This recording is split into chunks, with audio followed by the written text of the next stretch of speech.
I'd like to say a few words about an extraordinary leader and a great man whom we lost today, Colin Powell. Secretary Powell was beloved here at the State Department at C Street and at our embassies and consulates around the world.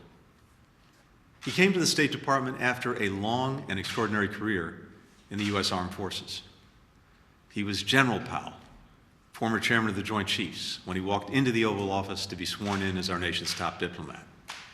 After that, he was Mr. Secretary. He gave the State Department the very best of his leadership, his experience, his patriotism. He gave us his decency, and the State Department loved him for it.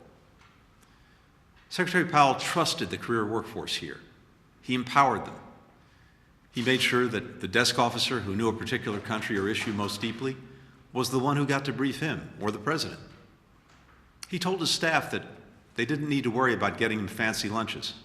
Hamburgers and hot dogs were just fine. When he hopped onto the elevator, he'd pull others on with him. He didn't bother with formalities. And he wasn't overly concerned with hierarchy either. He wanted to hear from everyone. He walked around the building, dropping into offices unannounced, asking what people needed, making sure they knew he was counting on them. Secretary Powell was, simply and completely, a leader, and he knew how to build a strong and united team. He treated people the way he expected them to treat each other, and he made sure that they knew he would always have their back. The result was that his people would walk through walls for him.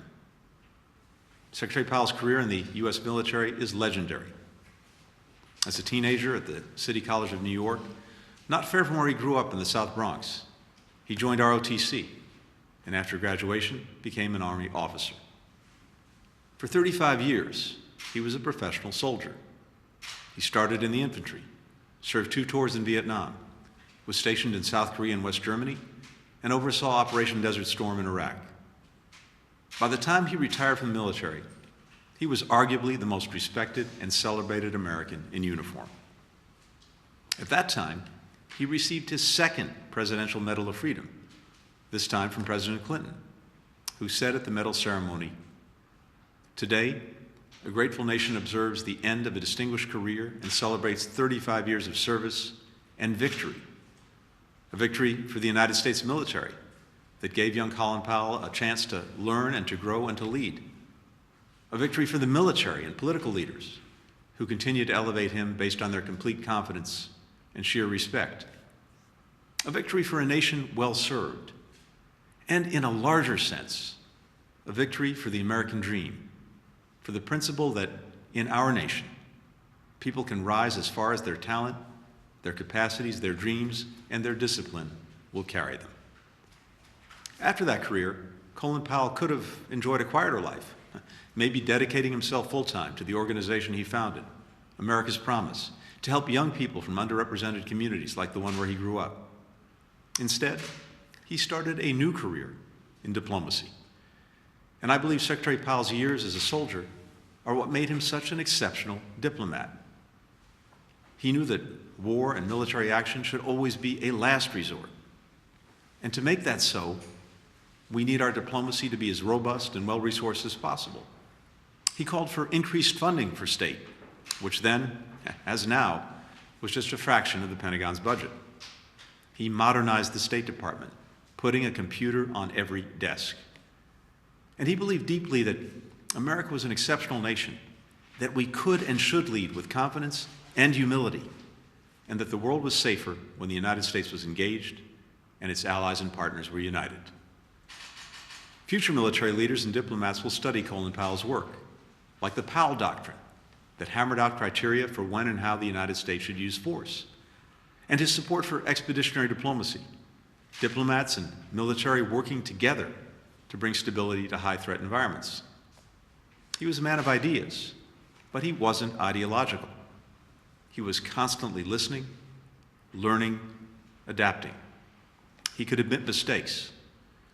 It was just another example of his integrity. As is probably evident by now, I was a huge admirer of Secretary Powell's.